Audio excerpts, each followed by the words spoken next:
For this video, I want to walk you through the solutions for homework 4 and lab 6. So first, let's look at homework 4. For homework 4, you were to separate animals' weights based on 3 categories: jumbo jungle, small sanctuary, and tiny town. Your job was to count the number of animals in each category. So the file looks like this, a compilation of numbers representing the pounds of each animal. So let's develop this solution. The first thing is I have an open statement here to open the file, and it's zoo pounds only. That's the only thing in the file are the integers. I have that framework that I talked about. So every program that you write with the while loop will have these 3 statements. A line statement to read in the first line, test that line to see if it's the end of file, and then a line statement to read the next line out of the file. And we'll process this accordingly. If we only have one item of data to enter in, then we're simply going to take that line and put it into the input variable and not get the next line until at the end. So in this case, we want to count the number of jumbo, jungle, sanctuary, and tiny town animals. So you see here I have 3 counters. So I'm going to see if I can grab these 3 counters and put them at the top. Of course, the first thing I want to do with counters is initialize those counters to 0. So now that I've initialized the counter, I'm reading from the file to get the first input out of the file, which is 350. So I want to take that and put it into a variable. So I'm going to make sure I'm tabbed over correctly, and I'm just going to call this pounds. I have that variable pounds, and I want to take whatever I read from the file and put it into my line variable. I want to take that out and put it into this integer variable pounds. So I want to convert this to an integer and put it into pounds. Now what I saw a lot was students doing this. If I do this, this will read one line out of the file, the 350, and then this statement right here will actually go in the file and get another line before the processing starts. So now 89 would be in pounds, and that 350 would be lost in this variable line. So every time you issue this command, it reads another line out of the file. So I'm going to change this back to line, and that means I'm going to take what was read out of the file and put into this line variable and convert that to pounds to be processed. Once I process it inside this loop, I'll read the next line into the line variable, and that's where that 89 will go in.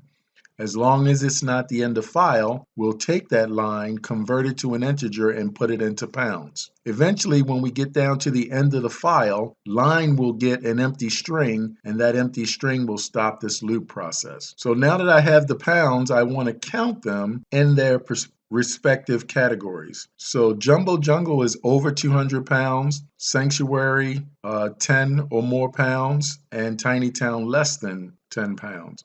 So the first thing I'm going to say is if pounds is greater than 200, then that means that animal falls in the jumbo category. And now I want to add 1 to the count, so I'm going to use the abbreviation plus equals 1. One thing I could do is say jumbo equal to that plus 1, but the abbreviation for that is to remove the first one and change the equal plus into plus equal. So you sort of flip those signs around.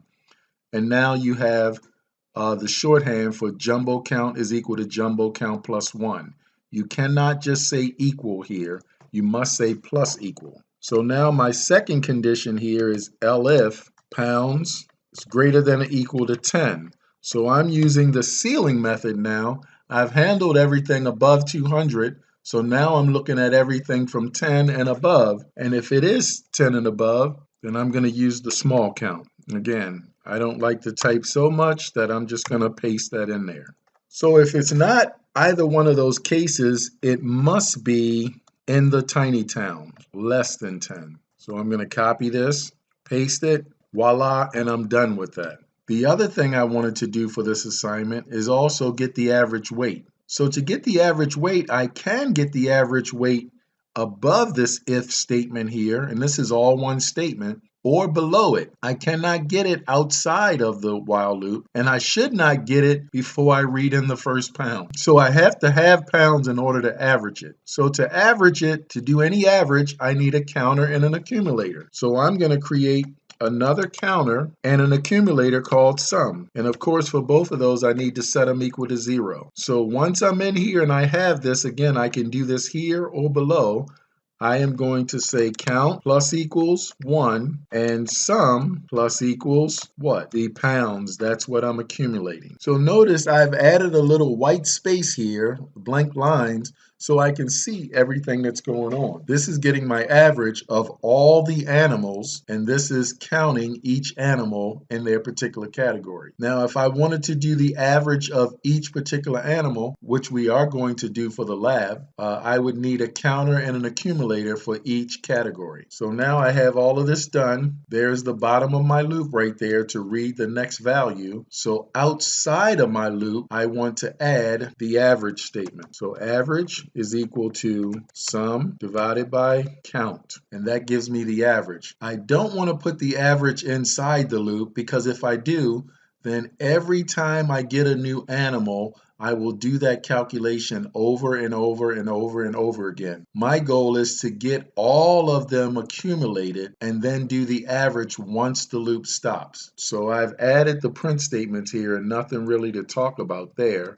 Hopefully you are at that stage where you can produce this type of output. So let's run this program and see what happens. So the first thing I'm going to do is set a breakpoint at this statement inside the while loop and run it with the debugger. And now the program is running, and I look at line and it says 350\n. That is the end of line character.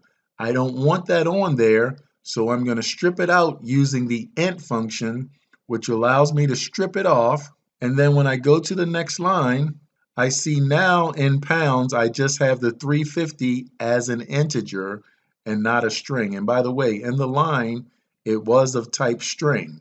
Now that it has been converted, it's of type integer. So I'm counting that value, accumulating them, and then because it's 350, it's greater than 200, it's adding it to the jumbo. Notice that the small and the tiny are both zeros, so it's adding it to the jumbo and then going to get the next line. So that was that 350. And notice, after I grabbed the 350 and took it out of line and put it into pounds, 89 is still waiting in the file until I do another read line input. Okay, so let's do that. I do another read line input, and now inside of line is that 89 string, and it's not the end of file, so I'm going to go ahead and convert that, and now it's in pounds as 89 the integer. And that process will continue on until I get to the end of the file. Right now I'm at 254, the next one is 285, so I'm going to run one more time, and now I'm at the 285. I process the 285, which is a jumbo. I go to read the next line, and this is where line is now equal to the empty string. So now that condition is false, and my next statement is to move out of the loop to the average function. And of course, the rest is a moot point. I print out the average, I print out the count, and voila, I'm done.